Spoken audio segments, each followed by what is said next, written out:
what I love about Ayurveda is it's kind of more an intuitive concept of what we need in the moment, what we need in whatever stage of life we're in. So if we're a child, we have different dietary needs than when we are an adolescent, and then a young adult, and then an adult, and then a middle-aged person, and then an elderly person. Our dietary needs are going to change.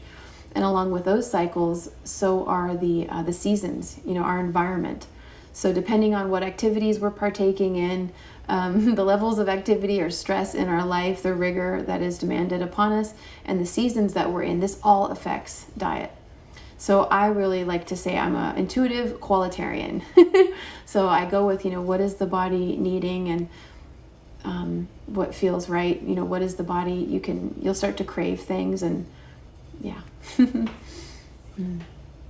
But in terms of seasons, like it's rare that people will talk about eating things for the season. Yeah. So what do you recommend? Let's go through each of the seasons. What would you recommend? Great. So in Ayurveda, they're very keen on looking at the cycles. We have cycles within cycles within cycles. So in the seasons, we want to look at what are the qualities of the season. So in summer, particularly here in California, we are in a desert. So we have dry, we have hot, sometimes we may have windy. So we want to go with cooling and moisturizing foods to counteract that.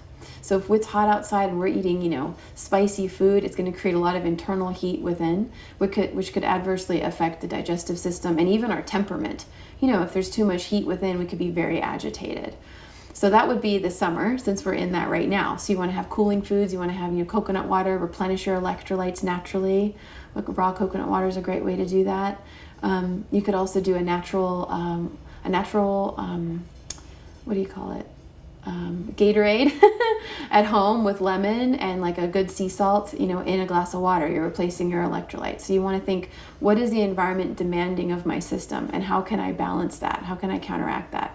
And you'll find that then you don't get dehydrated, or you don't have headaches, which is a sign of dehydration. So that's the summer. As we transition from summer into fall, we have still dry, but now cool and cooling. So we're going to start to crave more warm things, hot tea, hot soups, chai, different spices and different ways of seasoning the food that are warming to the system and strengthening the digestive fire. And winter, of course, this is all just California that I'm speaking of, but in winter it's cold and dark, usually. So again, we want to go with warming qualities, warming foods, warming spices, warm clothing, things that make us feel warm.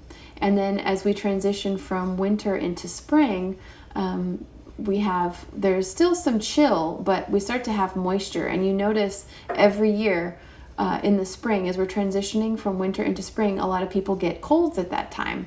They have more mucus. See, if you imagine, when there's a snow melt, what do we have? We've got moisture, we've got wetness. And so it's an interesting transitional period, because we are going from a dry cold into kind of cool but moist and not quite warm and hot yet. So in the spring, then we highly recommend maybe watching your dairy intake and seeing how that affects your mucus, because you'll notice more mucus with more dairy intake, and that could impact your allergies.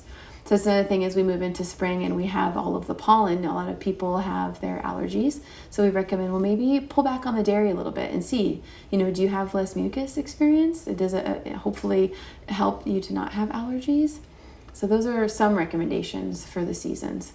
Just looking at what is the quality, is it dry or moist or cold or hot?